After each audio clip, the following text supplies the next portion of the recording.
কেমন আছেন সবাই? চলে এসেছি আজ অনেকদিন পর একটা ব্লগ নিয়ে। আজ হচ্ছে আমাদের বাড়ির পাশেই, মানে পাশের পাড়ায় কালী পুজো। আমাদের এখান থেকে 5 মিনিটের রাস্তা, তো সেখানেই যাব। সেই জন্য সকাল সকাল রান্নাটা বসিয়ে দিয়েছি। হাজবেন্ড অফিস থেকে চলে এলেই মেয়েকে নিয়ে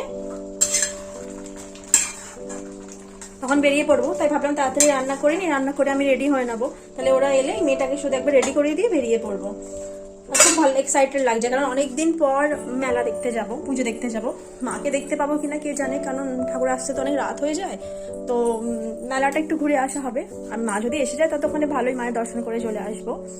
আমরা এখন রেডি হয়ে গেছি, মেলা দেখতে যাচ্ছি। তো ওখানে গিয়ে কি কি করলাম চলুন দেখাবো আপনাদের, বেরিয়ে যাই। আমাদের বাড়ি থেকে যেহেতু 5 মিনিট লাগে, তাই হেঁটে হেঁটেই চলে এসেছিলাম।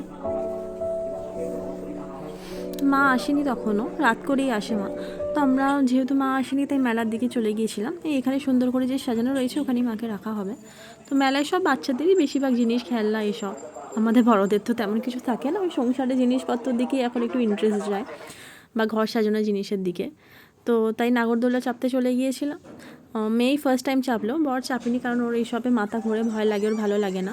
মেয়ে প্রথমবার চাপলো নাগরদোলা, তো ওর একটু প্রথমে ভয় লাগছিল, তারপরে মজা নিচ্ছিল। আমি কিন্তু ছোটোবেলা থেকেই ভীষণ দোলা চাপতে ভালোবাসি।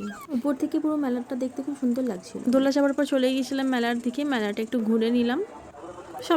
সবই বাচ্চাদের খেলনা, ঘর সাজানোর জিনিস দেখছিলাম। তেমন কিছু পছন্দ হয়নি, তেমন কিছু ছিলও না। অন্যবারে বেশ ভালো বসে, এবারে তেমন কিছু বসেনি। মেয়ে মাঝে মধ্যে দেখার জন্য বসে পড়ছিল ওখানে, কিন্তু তারও কিছু পছন্দ হয়নি। লাস্টে বললো যে মা হাওয়াই মিঠাই খাবো, তো হাওয়াই মিঠাই কিনতে চলে গিয়েছিলাম। আমরা তারপরে ঘটি গরম খেয়ে নিয়েছিলাম।